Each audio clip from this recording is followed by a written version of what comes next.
Good afternoon, everyone.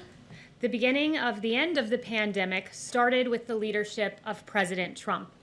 In recent days, Pfizer and Moderna reported the highly successful results of their vaccine development, each achieving a COVID vaccine that is over 90% effective. We know Moderna is 94.5% effective, Pfizer 95%. That is extraordinary.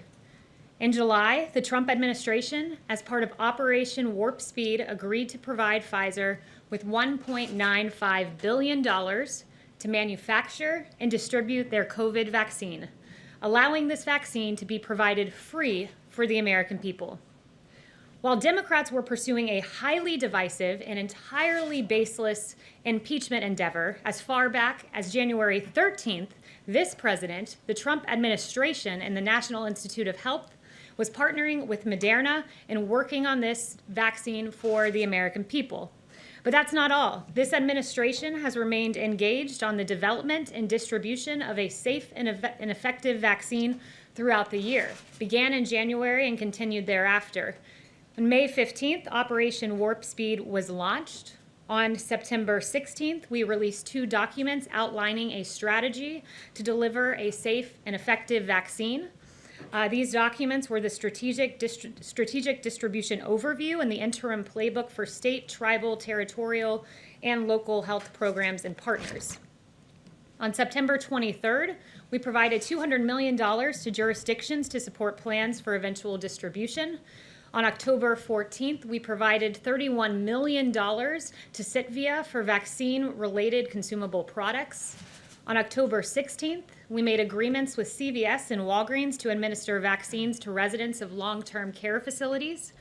On October 21st, under the PrEP Act, we issued guidance authorizing qualified pharmacy technicians to administer the vaccine. On October 30th, we announced that McEnany Corporation will produce, store, and distribute vaccine ancillary supply kits on behalf of the Strategic National Stockpile to help healthcare workers who will administer the vaccines. And on November 12th, we announced the partnership with large chain pharmacies and independent regional ones to deliver safe and effective vaccines. The unprecedented response to this pandemic has already saved many American lives. And as you can see, this timeline was ongoing. This was a long process and one that we are very proud of. Now, with multiple safe and effective vaccines just around the corner, we urge all Americans to wash your hands, socially distance, wear a mask when you cannot do so. And with that, I'll take questions.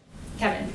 Kayleigh, thanks. I'm going to ask you a question that I'm asked fairly often away from the White House, and that is with respect to what Rudy Giuliani and the legal team on the campaign side had to say yesterday. People asked, let's suggest that, yes, there is evidence of fraud, irregularities, even malicious intent with respect to vote totals. The question is, what then would be the pathway or strategy to overturn what the campaign believes is a flawed election? Are we talking about a judicial pathway? Are we talking about a legislative pathway? And a follow-up, how soon might Americans be able to get their hands on a COVID vaccine?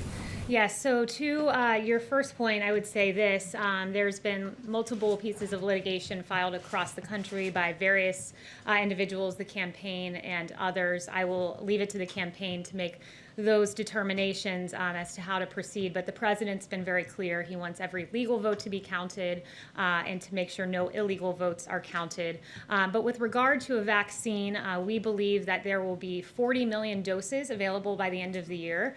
Again, this is extraordinary. This is the fastest vaccine in history by fivefold.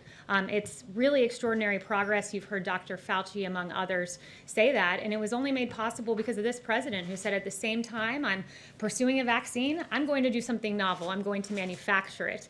So many American lives will be saved thanks to President Trump and the great work of Operation Warp Speed. Can I follow up one more? Just one thing about the COVID vaccine. Is there a concern inside the White House that a lack of working with a potential or presumptive President-elect Biden team will somehow slow down the distribution of the COVID vaccine? Yeah, I'm glad you asked that question. It's an important one, and not in the slightest, because in fact, I did hear the former vice president say yesterday he was concerned about not being able to distribute a vaccine. He shouldn't be.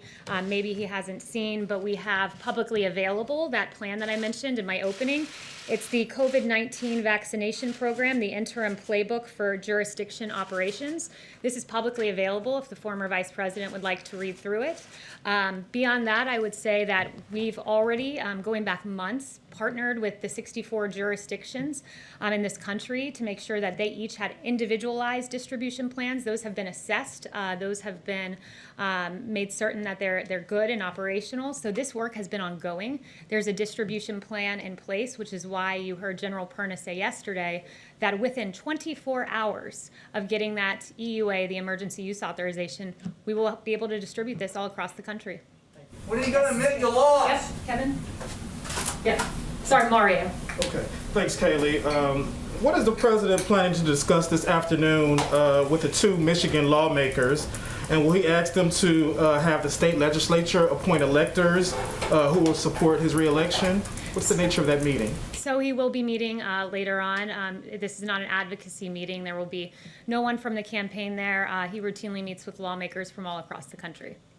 When will you admit you lost the election? Kayleigh, at what point does the president concede the race and allow for a proper transition to the Biden team? So right now there's ongoing litigation. There are, what we know, 74 million Americans that voted for this president. That's more votes than any president has gotten in history. It's really extraordinary, and there are very real claims out there that the campaign is pursuing. 234 pages of affidavits publicly available in one county alone. That's Wayne County, and 2 individuals on the canvassing board there that have declined to certify. So these are real claims. These individuals deserve to be heard. This was a system that had never been tried in American history, mass mail-out voting. It's one that we have identified as being particularly prone to fraud, so those claims deserve to be pursued. Has anyone from the White House spoken with GSA, with the director of GSA, about the timing of ascertaining who the next president will be, and has any pressure been applied to her? Absolutely not. GSA will make the determination of ascertainment at the right moment. Right now, there's a constitutional process that's being played out. There are questions being asked in court, but the GSA will determine when ascertainment is reached. Can I just ask one other question, which is Senator Lamar Alexander today has put out a statement encouraging the Trump administration, in the absence of ascertainment, to begin allowing the Biden team full access to everything they need for a transition, access to agencies, access to real-time data. What's the harm in doing that? So there's a Presidential Transition Act that determines exactly what an administration needs to do in advance of an election, and we have done everything statutorily required, and we will continue to do that. It's after the election now. Thank you. I have a question first, a follow-up on the transition. Has the president or anyone in the administration instructed officials not to engage or have conversations with members of the Biden transition team? No, I've certainly never been instructed that. I've never heard of an instruction to that end. Okay, and my second question is about COVID, because yesterday, a lot of what we heard from the doctors, they've been saying since the end of March. Back then, the projections were that 100,000 Americans would die. Now, as you know, we've surpassed that by 2.5 times. Did the administration fail to communicate how serious this threat was to the American people? Or how else do you explain what went wrong? Look, I would say the initial projection that our doctors gave us was 2 million people that would lose their lives. And it's a tragedy anytime one life is lost, but we are far below the 2 million that this could have been. We took very aggressive measures at the beginning of this with the China travel ban, creating the greatest testing system in the entire world. Therapeutics, the fact that we have 6 working therapeutics right now, the fact that we continue to identify more and more, the fact that I believe we have a chart on this, a fatality chart. It's deaths by 100 for age and month. And as you can see, deaths have come down for every age group. And for those over 70, that line, that red line, is a testament to what this president has done. Therapeutics monoclonal antibodies, that is a recent one, that reduces hospitalization in high-risk seniors with moderate to mild COVID by 70%. That's American ingenuity rising to the occasion, and President Trump oversaw all of this. But of course, we are seeing cases rise, and it's very important. Wash your hands, socially distance. We're taking this seriously. Do you think the mixed messaging contributed to that? Because just this week, for example, yesterday, Vice President Pence wanted to make clear that they supported state and local decision-making. Just 2 days ago, you called some of those state guidelines Orwellian. So how do you expect people to know what to do with all this mixed messaging? Well, two things can happen at once, and it's this: taking COVID seriously, engaging in aggressive mitigation, but also recognizing that the American people have certain freedoms. And it is, by definition, Orwellian for a state like Oregon to say, if you have more than 6 people in your family congregate in your home, we can jail you for 30 days. That's not the American way. The American people know the CDC recommendations, know the guidelines. We've been talking about this for 10 months, but the American people still have certain freedoms, still have autonomy, and still can make important self-responsibility decisions themselves. Yes, Deborah. Thank you, Kayleigh, and nice to see you. Good to see you. Last night, Tucker Carlson said that campaign attorney Sidney Powell had failed to provide evidence for her assertion about communist money in the 2020 election. And Byron York, another journalist who's been very fair to this White House, said that it was a turning point, Rudy Giuliani and the conduct at that press conference, where Republicans were feeling that the legal maneuvers just aren't working. So did you all have a reaction to that when you saw that and read about it? Again, that would be a question for the campaign. We at the White House are aggressively working on COVID, winding down the wars in Afghanistan and Iraq, among other issues. There will be a drug pricing announcement later in the afternoon as well. Kayleigh, since Yes. I'm the pooler, could I ask a question for Jackson Richmond of the Jewish News Syndicate, who couldn't be here because Yes. of social distancing? And his question is about Jonathan Pollard. His parole conditions are set to expire tomorrow. Is the president willing to commute his parole conditions or pardon him if the DOJ extends Pollard's parole? Have you been getting any calls from the Jewish and pro-Israel community to take action on this case? I haven't heard about that. I haven't looked into the particular case, but if he shoots me an email, we'll take a look at his question. Thank you. Yes. So back to the topic of concession, like we said earlier, is there something that the president needs to see before making that call? Is it the end of these lawsuits, whenever they do wrap up, all of them, states certifying results or different counties, or December 14th when the Electoral College casts its ballots? Look, the president, again, is pursuing ongoing litigation, taking it day by day, and we'll wait for that litigation to play out. So just to clarify, it's the end of that litigation that we would need to see before getting a call? There's an entire constitutional process of electors casting their ballots, and I will leave that to the president. Yes. Chanel. Thank you, Kayleigh. Contrary to the court of media opinion, there is real-time data showing vast irregularities in the voting system that we have watched over the last few weeks. I asked this question of the campaign, and I ask this of you now, the White House.